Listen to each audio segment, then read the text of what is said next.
Depuis des siècles, l'histoire de l'Amérique ancienne est racontée d'une manière qui s'intègre parfaitement au récit traditionnel que l'on nous a enseigné. C'est une histoire que nous connaissons tous. Une terre sauvage et indomptée, peuplée de tribus indigènes, dont les vies ont été irréversiblement bouleversées par l'arrivée des colons européens. C'est dans ce cadre que nous avons appris l'histoire des Amériques, un monde précolombien marqué par des sociétés dites primitives, pour la plupart isolées du reste du monde. Mais que se passerait-il si cette histoire, telle que nous l'avons toujours comprise, n'était qu'une simple couche superficielle, dissimulant un passé bien plus profond et complexe? L'idée selon laquelle l'Amérique ancienne était une toile vierge, dépourvue de sociétés avancées avant l'arrivée des Européens, commence à s'effriter face aux découvertes modernes. Certaines trouvailles archéologiques, parfois difficiles à expliquer, suggèrent que l'histoire des Amériques est bien plus ancienne, plus complexe et plus connectée au reste du monde que nous ne l'imaginions. Sous les sols d'Amérique du Sud, sous la dense forêt amazonienne et sous les déserts arides du Mexique, se cachent les vestiges de sociétés qui existaient bien avant les civilisations telles que nous les connaissons. Des empreintes étranges, des outils fossilisés et les restes de villes anciennes enfouies sous terre émergent peu à peu, remettant en question la chronologie linéaire que nous avons longtemps acceptée. Ces découvertes ne sont pas de simples anomalies, elles témoignent d'un monde oublié, bien plus ancien que ce que l'on nous a appris. Elles repoussent la date d'arrivée de l'être humain dans les Amériques et remettent en cause nos idées sur les premières civilisations et leur développement. Imaginez un instant un monde où des villes étaient construites au cœur de jungles, où des systèmes complexes de commerce et de culture existaient bien avant même les pyramides d'Égypte. Imaginez des civilisations qui ont prospéré puis disparu, ne laissant derrière elles que des ruines silencieuses, englouties par la nature. Et si l'histoire de l'Amérique ancienne ne commençait pas avec les Mayas, les Incas ou les Aztèques, mais avec des peuples dont nous ne connaîtrons jamais les noms? Et si plusieurs vagues de civilisations inconnues avaient existé, certaines possédant des connaissances et des technologies dépassant notre compréhension actuelle? L'histoire que nous pensions connaître commence alors à se défaire, révélant un chapitre caché, enfoui depuis des siècles. Une nouvelle histoire émerge des profondeurs de la Terre, remettant en question non seulement notre vision du passé, mais aussi notre compréhension de l'histoire humaine dans son ensemble. Les indices sont partout, dans des empreintes figées dans des sédiments anciens, dans des outils mystérieux découverts dans des endroits improbables, et même dans des pyramides oubliées à moitié ensevelies sous le sable. C'est dans ces lieux oubliés que nous commençons à découvrir les traces de civilisations disparues depuis longtemps, enfouies sous les couches de l'histoire, négligées et oubliées par ceux qui sont venus après elles. Ces traces révèlent un monde qui n'était pas aussi isolé qu'on nous l'a fait croire. Un monde où les humains étaient capables de bien plus que ce que nous avons longtemps imaginé. Des villes englouties par la jungle, aux pyramides qui s'élevaient autrefois vers le ciel, le passé de l'Amérique ancienne demande à être redécouvert. Et plus nous faisons de découvertes, plus il devient clair que l'histoire des Amériques a été façonnée par des forces et des civilisations encore largement inconnues. Ce que nous commençons à comprendre, c'est que l'histoire des Amériques n'est pas un simple récit de cultures isolées, mais un réseau complexe d'histoires et de connexions qui remonte bien plus loin que nous ne pouvons l'imaginer. Une histoire non pas écrite dans les manuels scolaires, mais gravée dans la terre elle-même, dans les pierres, les empreintes et les ruines qui murmurent encore leurs secrets à ceux qui osent écouter. Mais que se passe-t-il lorsque nous commençons à enlever les couches du passé? Que se passe-t-il lorsque nous remettons en question la chronologie qui a façonné notre compréhension de l'Amérique ancienne? Ce voyage ne sera pas facile. Il nous oblige à abandonner certaines idées anciennes et à adopter une nouvelle manière de voir le monde.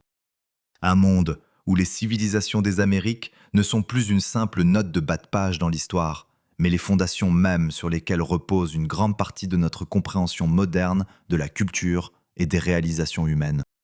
C'est une histoire qui remettra en question tout ce que nous pensions savoir et qui nous invite à regarder les Amériques avec un regard neuf. Un regard prêt à accepter que l'histoire de l'Amérique ancienne soit bien plus extraordinaire que nous ne l'avons jamais imaginé.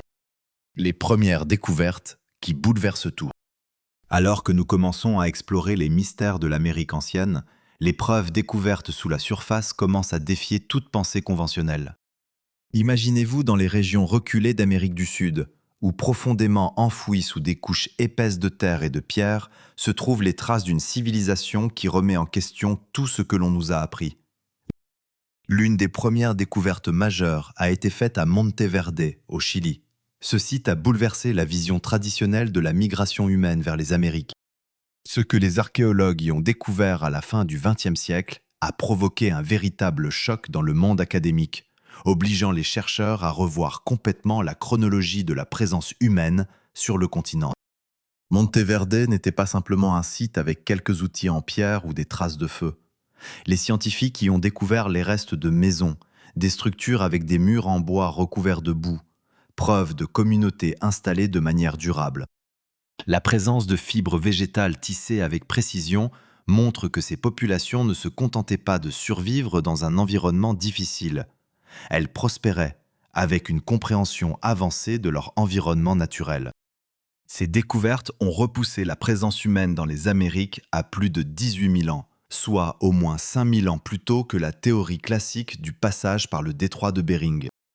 Mais peut-être encore plus surprenant que ces habitations fut la prise de conscience que des humains s'étaient installés aussi loin dans le continent bien plus tôt que prévu.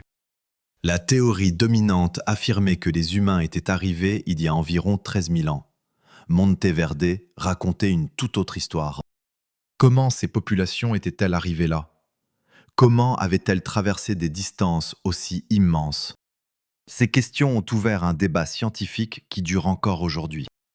Alors que les chercheurs pensaient déjà avoir bouleversé notre compréhension de l'histoire humaine, un autre site au Brésil, Pedra Furada, a apporté des preuves encore plus étonnantes.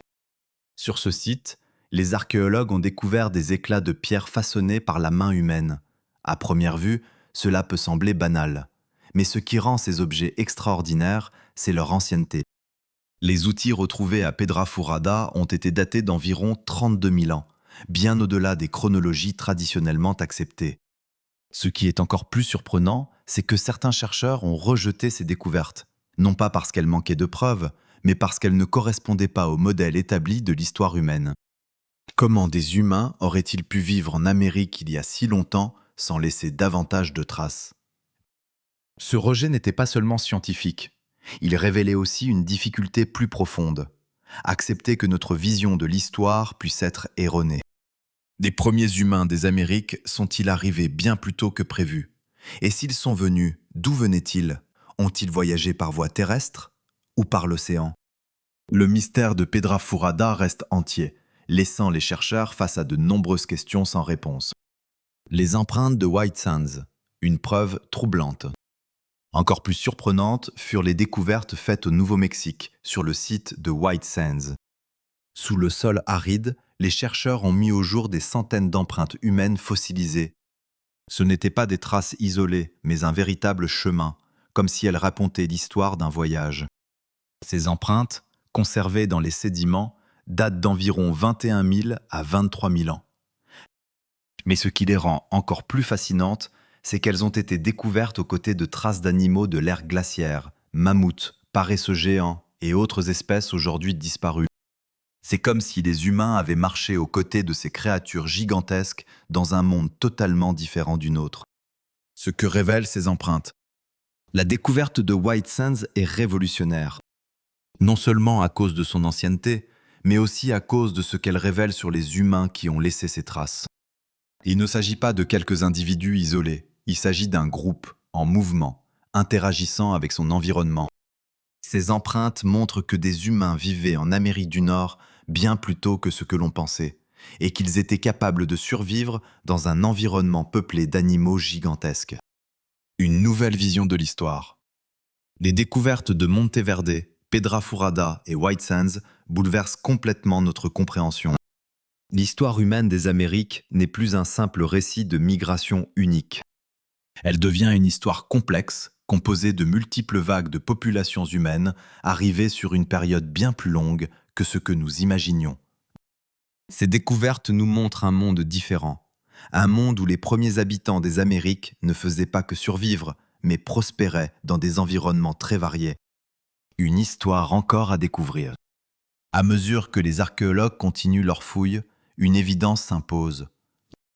L'histoire ancienne des Amériques est bien plus complexe et fascinante que ce que nous avons longtemps cru. Ce n'était pas un monde de peuples primitifs attendant l'arrivée des Européens. C'était un monde de société dynamique, capable de construire, d'innover et de prospérer. Les secrets enfouis sous la terre commencent lentement à se révéler. Et alors que de nouvelles découvertes continuent d'émerger, une question essentielle se pose.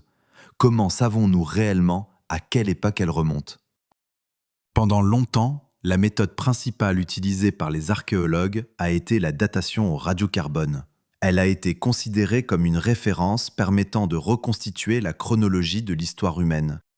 Cependant, en examinant les découvertes en Amérique, il devient clair que cette méthode, autrefois jugée fiable, présente certaines limites. La datation au radiocarbone repose sur la mesure de la désintégration du carbone 14 dans les matières organiques. Cela permet d'estimer le temps écoulé depuis la mort d'un organisme vivant. En théorie, cette méthode semble précise, mais en pratique, les résultats ne correspondent pas toujours aux attentes. Dans plusieurs cas, les dates obtenues contredisent les chronologies établies, et ces résultats sont souvent rejetés comme des erreurs, sans être étudiés en profondeur. Un exemple marquant vient du site de Vicuillo, au Mexique. Des archéologues y ont découvert des fragments de bois brûlés profondément enfouis dans une couche très ancienne. Les premiers tests ont indiqué un âge d'environ 250 000 ans. Ce résultat étant très éloigné des connaissances actuelles sur la présence humaine en Amérique, il a été immédiatement rejeté. Le site a été abandonné, les échantillons mis de côté, et l'hypothèse d'une présence humaine à cette époque n'a pas été étudiée davantage. Ce cas soulève une question importante. Que faire lorsque les données scientifiques ne correspondent pas aux modèles existants? Sont-elles incorrectes ou est-ce notre compréhension qui est incomplète? Le problème ne concerne pas uniquement la méthode, mais aussi la manière dont les résultats sont interprétés. Le site de Pedra Furada a rencontré des critiques similaires.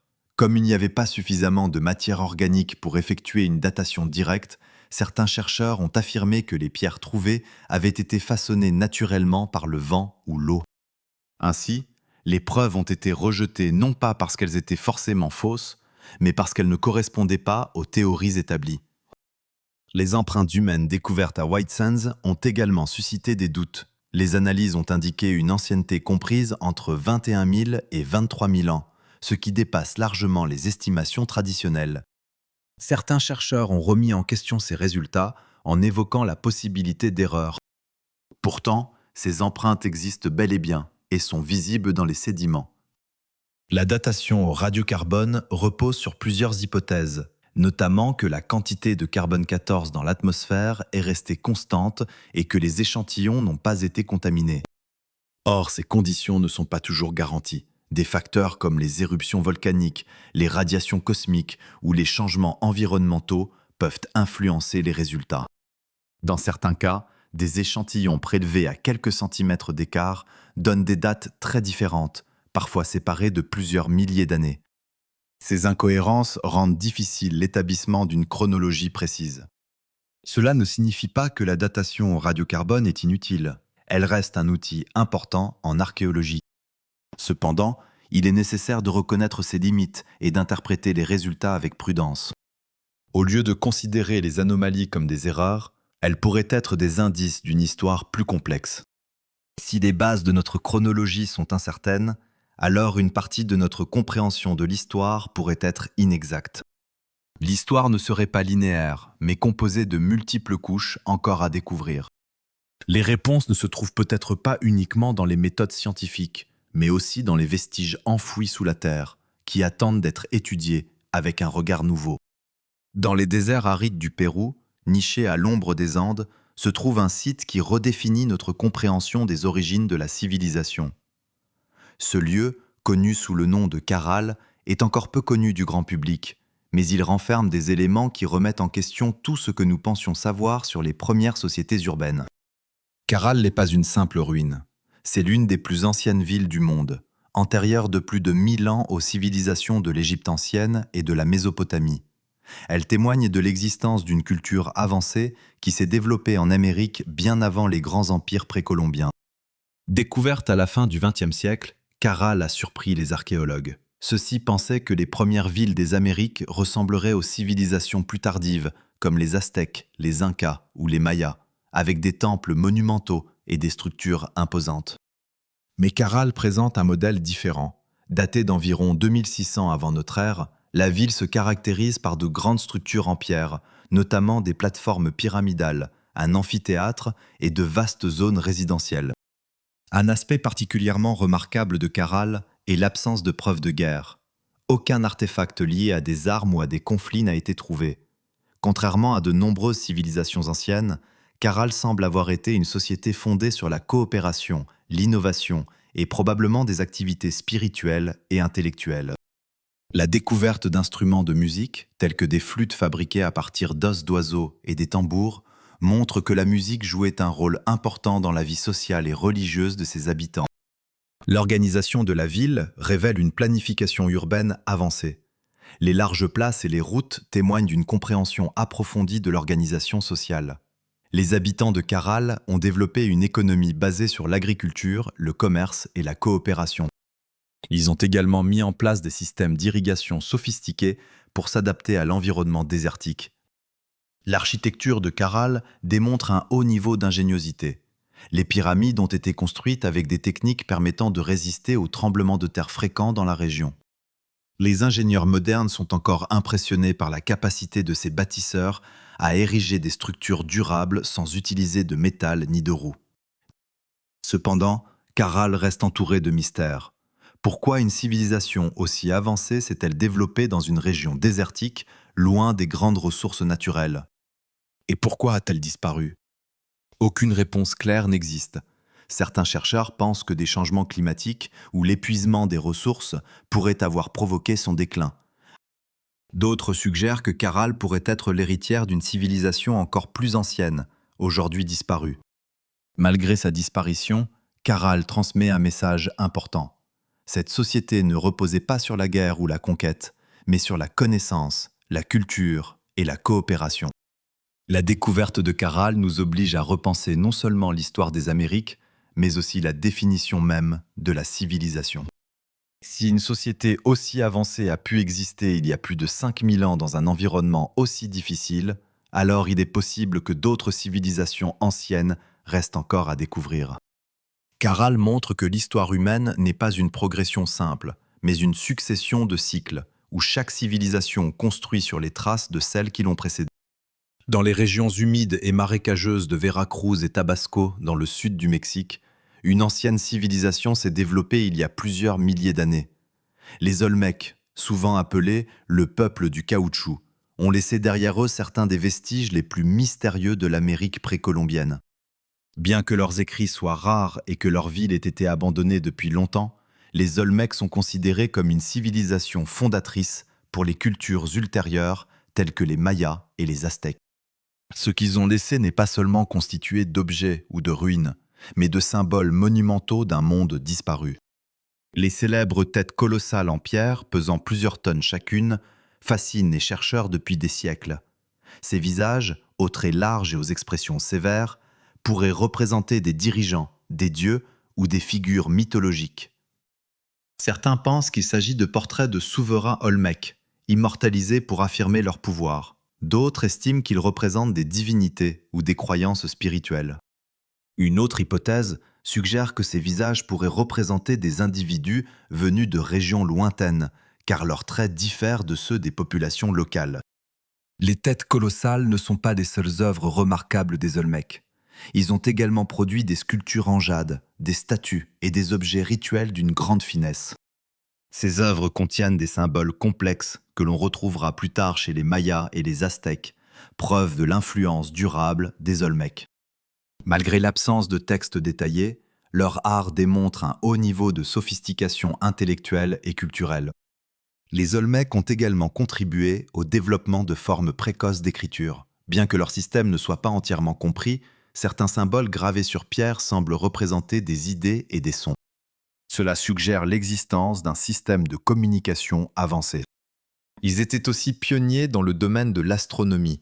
Leur site montre des alignements avec des phénomènes célestes, ainsi que l'utilisation probable d'un calendrier basé sur les cycles du Soleil et de la Lune. Ces connaissances influenceront plus tard les Mayas, dont les calendriers sont parmi les plus précis du monde ancien. Cependant, malgré leur importance, la civilisation Olmec reste entourée de mystères. Vers 400 avant notre ère, leurs grandes villes ont été abandonnées et leur culture a progressivement disparu. Les causes de ce déclin ne sont pas clairement établies. Certains chercheurs évoquent des catastrophes naturelles, comme des inondations ou une dégradation des sols. D'autres pensent que des conflits internes ou des changements politiques ont pu entraîner leur chute. Les Olmecs n'ont laissé aucun récit écrit expliquant leur disparition. Seuls leurs monuments subsistent, silencieux, témoins d'un passé oublié. Malgré cela, leur héritage a perduré. Les Mayas et les Aztèques ont repris de nombreux éléments de leur culture, notamment certaines divinités comme le jaguar ou le serpent à plumes. Les Olmecs ont ainsi posé les bases des grandes civilisations mésoaméricaines. Aujourd'hui encore, il reste une énigme. Qui étaient-ils réellement? D'où venaient-ils? Que représentait leur sculpture monumentale? Et surtout, que leur est-il arrivé? Les réponses pourraient se trouver dans les ruines encore enfouies, attendant d'être découvertes. Haut dans les Andes, à près de 4000 mètres d'altitude, se trouve un site d'une grande importance et rempli de mystères, Tiwanaku. Cette ancienne cité est considérée comme l'une des plus remarquables civilisations précolombiennes d'Amérique du Sud. Avec ses blocs de pierre massifs, taillés avec une précision exceptionnelle, Tiwanaku continue d'intriguer les archéologues et les chercheurs. La ville est située près du lac Titicaca, un emplacement qui suggère une civilisation profondément connectée à son environnement naturel. Les structures de Tiwanaku montrent une grande maîtrise de l'ingénierie et de l'astronomie. Certaines constructions sont alignées avec les solstices et d'autres événements célestes. L'un des monuments les plus célèbres est la Porte du Soleil, ornée de gravures complexes représentant probablement des divinités, le ciel et les étoiles. Malgré son importance, de nombreux aspects de Tiwanaku restent inconnus. Son origine, son organisation sociale et sa fonction exacte font encore débat. À proximité se trouve Pumapunku, un site souvent associé à Tiwanaku, mais qui présente des caractéristiques encore plus impressionnantes. Les blocs de pierre y sont d'une précision remarquable. Certains pèsent jusqu'à 100 tonnes et sont taillés avec une exactitude géométrique impressionnante. Ces pierres s'emboîtent parfaitement, sans l'utilisation de mortier. L'ajustement est si précis qu'il est difficile d'insérer une lame entre elles.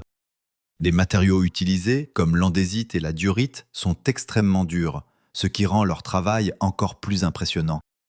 À ce jour, les chercheurs ne comprennent pas entièrement comment ces blocs ont été transportés et façonnés avec les outils disponibles à l'époque. La construction de ces structures sans roues ni outils métalliques reste un mystère. Certaines hypothèses évoquent des techniques aujourd'hui perdues, mais aucune explication définitive n'a été confirmée. La complexité du site soulève également d'autres questions. Pourquoi une civilisation vivant dans un environnement aussi difficile a-t-elle construit des monuments aussi impressionnants?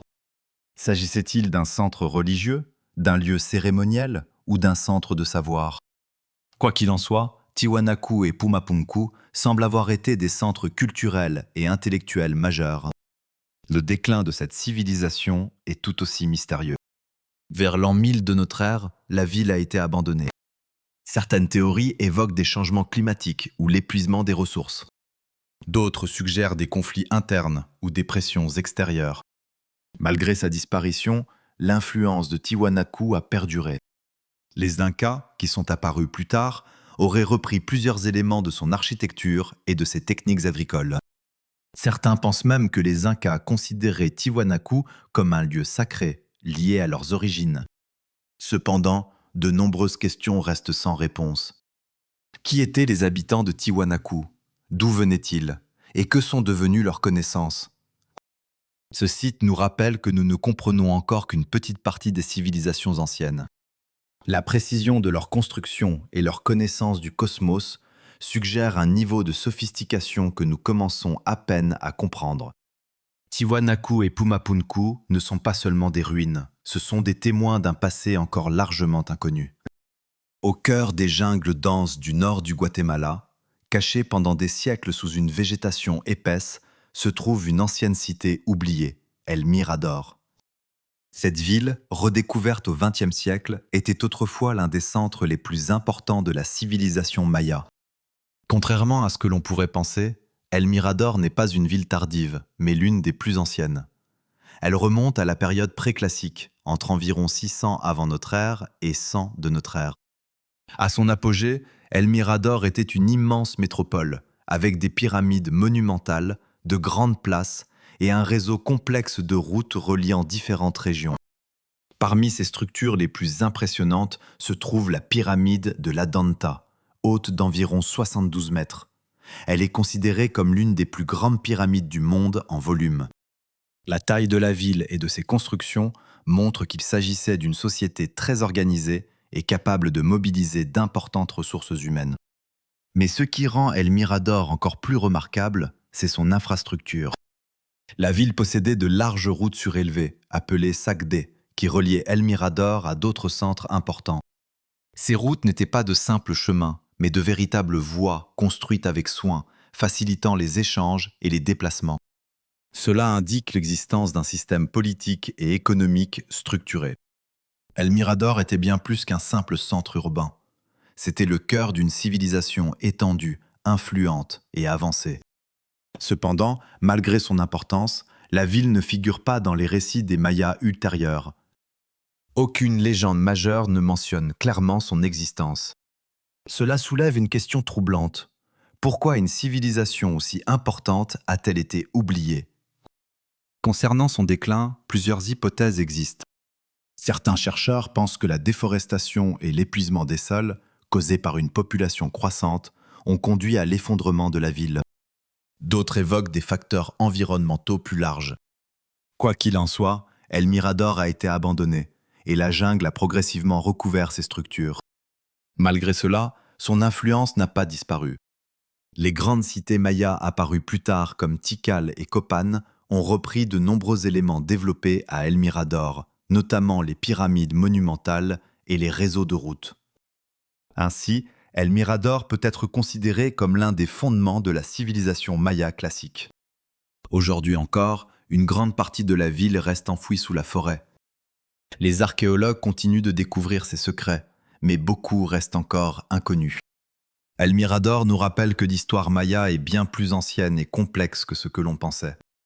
Ce n'est pas seulement une ville oubliée, mais une étape essentielle dans le développement d'une des plus grandes civilisations de l'histoire. L'Empire aztèque, qui s'est développé dans la vallée de Mexico au XIVe siècle, était l'une des civilisations les plus puissantes de son époque. À son apogée, il contrôlait un vaste territoire et possédait une capitale impressionnante, Tenochtitlan, située à l'emplacement de l'actuel Mexico. Cette ville était remarquable par son architecture, son organisation sociale complexe et sa puissance militaire. Cependant, malgré ses réalisations, l'Empire aztèque est souvent associé à une pratique controversée, les sacrifices humains. Les Aztèques croyaient que l'équilibre de l'univers dépendait d'un flux constant d'énergie, et pour eux, cette énergie se trouvait dans le sang. Selon leurs croyances, les dieux avaient créé le monde grâce à des sacrifices. En retour, les humains devaient offrir leur propre sang pour maintenir l'ordre du cosmos.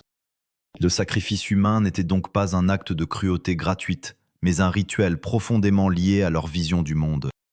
Les cérémonies les plus importantes avaient lieu au sommet du Templo Mayor, la grande pyramide au centre de Tenochtitlan.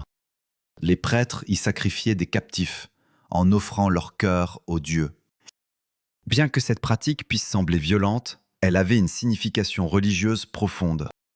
Les Aztèques considéraient ces sacrifices comme nécessaires pour assurer la continuité des saisons, la fertilité des terres et la stabilité de l'univers. Les personnes sacrifiées, souvent des guerriers capturés, étaient parfois vues comme des figures honorées, participant à un ordre cosmique supérieur. La vision aztèque du monde reposait sur des cycles. Ils pensaient que l'univers passait par différentes périodes, chacune nécessitant l'énergie divine pour continuer à exister. Le sacrifice représentait donc un échange entre des humains et les dieux. Les Aztèques possédaient également une grande connaissance de l'astronomie. Leur calendrier, très précis, leur permettait de suivre les cycles du Soleil, de la Lune et des planètes. Les rituels étaient souvent organisés en fonction d'événements célestes, comme les éclipses ou les solstices. Le Templo Mayor lui-même symbolisait leur vision du monde. Il comportait 2 sanctuaires principaux, dédié au dieu de la guerre et au dieu de la pluie, représentant les forces opposées mais complémentaires de la nature. Malgré leur réputation liée au sacrifice, les Aztèques avaient aussi une culture riche. Ils ont produit des œuvres d'art, des sculptures, des manuscrits et développé des techniques agricoles avancées, comme les chinampas, des jardins flottants. Leur société était structurée et organisée, avec des systèmes politiques et économiques efficaces. Cependant, leur puissance reposait en partie sur la guerre. Les conflits leur permettaient d'étendre leur empire et de capturer des prisonniers pour les sacrifices. L'arrivée des Espagnols au XVIe siècle a marqué la fin de l'empire aztèque. Menés par Hernán Cortés, ils ont conquis Tenochtitlan après de violents combats. Les Espagnols ont été choqués par les sacrifices humains et ont utilisé cette pratique pour justifier leur conquête. La chute de l'Empire a marqué un tournant majeur dans l'histoire des Amériques. Malgré cela, l'héritage aztèque n'a pas disparu. Leur culture, leurs connaissances et leurs symboles continuent d'influencer les sociétés modernes. Leur vision du monde, bien que différente de la nôtre, reflète une compréhension profonde de l'univers et de l'équilibre entre la vie et la mort. Au cœur de la région du Midwest américain, près de l'actuelle ville de Saint-Louis, se trouvait autrefois une grande cité appelée Cahokia. Cette ville, aujourd'hui largement oubliée, était pourtant le plus grand centre urbain d'Amérique du Nord avant l'arrivée des Européens. Entre 1050 et 1350 de notre ère, Cahokia était une ville prospère, pouvant abriter jusqu'à 20 000 habitants, un chiffre comparable à celui de nombreuses villes européennes de l'époque. Le cœur de la ville était dominé par Monksmund, la plus grande structure en terre d'Amérique du Nord. Cette immense construction s'élève à près de 30 mètres de hauteur et témoigne des capacités impressionnantes des peuples mississippiens. Elle a été construite sans l'utilisation de la roue ni d'outils métalliques. Le sommet de cette structure servait probablement de centre politique et religieux. La ville de Cahokia était soigneusement organisée. De larges avenues reliaient les différentes zones, et des espaces ouverts servaient de lieux de rassemblement. Des palissades en bois entouraient certaines parties de la ville, indiquant un niveau d'organisation sociale avancé. Les habitants pratiquaient une agriculture développée, cultivant notamment le maïs, les haricots et les courges. Ils utilisaient des techniques efficaces, comme des champs surélevés et des systèmes d'irrigation. Le fleuve Mississippi jouait un rôle central dans la vie de la cité. Il servait à la fois de voie de transport et de source de fertilité pour les terres agricoles. Cahokia était également un centre d'échange. Des objets provenant de régions lointaines ont été retrouvés sur le site, comme des coquillages marins, du cuivre et d'autres matériaux précieux. Cela montre que la ville faisait partie d'un vaste réseau commercial. La religion occupait une place importante dans la société. Des rituels étaient probablement organisés en lien avec les cycles naturels et agricoles. Certains objets retrouvés suggèrent également l'existence d'un culte des ancêtres. Malgré sa grandeur, Cahokia a été abandonnée vers la fin du XIVe siècle. Les raisons de ce déclin restent inconnues. Certaines hypothèses évoquent des problèmes environnementaux, comme l'épuisement des ressources ou des changements climatiques. D'autres parlent de conflits internes ou de pressions extérieures. Quelles que soient les causes, la disparition de Cahokia reste un mystère. Aujourd'hui, les vestiges de la ville témoignent de l'existence d'une civilisation avancée, longtemps ignorée. Lorsque l'on observe les grandes civilisations de l'Amérique ancienne, il devient évident qu'elles n'étaient pas des sociétés primitives. Elles étaient complexes, organisées et très avancées dans de nombreux domaines. Leurs réalisations en architecture, en agriculture, en astronomie et en organisation sociale montrent un haut niveau de développement. Les villes qu'elles ont construites, des pyramides mayas aux structures de Cahokia, témoignent de leur capacité à créer des sociétés durables et prospères. Ces civilisations n'étaient pas isolées. Elles étaient reliées par des réseaux d'échanges, des influences culturelles et des systèmes de connaissances partagés. Cependant, leur histoire a souvent été éclipsée par la colonisation européenne. Lorsque les Européens sont arrivés, ils ont imposé leur propre vision du monde, détruisant de nombreuses cultures et réécrivant l'histoire. Malgré cela, l'héritage de ces civilisations n'a pas disparu. Leurs traditions, leurs langues et leurs connaissances ont survécu à travers les générations. Aujourd'hui, grâce aux recherches archéologiques et aux nouvelles technologies, nous redécouvrons peu à peu cette histoire oubliée. Nous comprenons désormais que l'Amérique ancienne n'était pas une terre vide, mais un continent riche en culture et en civilisation. L'histoire des Amériques est bien plus complexe que ce que l'on pensait. Ces civilisations ont connu des périodes de prospérité, mais aussi des déclins, souvent liés à des facteurs environnementaux ou sociaux. Leur disparition reste parfois inexpliquée, ce qui ajoute encore à leur mystère. Cependant, une chose est certaine. Les civilisations anciennes des Amériques ont joué un rôle essentiel dans l'histoire de l'humanité. Leur héritage mérite d'être reconnu et étudié. Comprendre leur histoire, c'est mieux comprendre notre propre passé.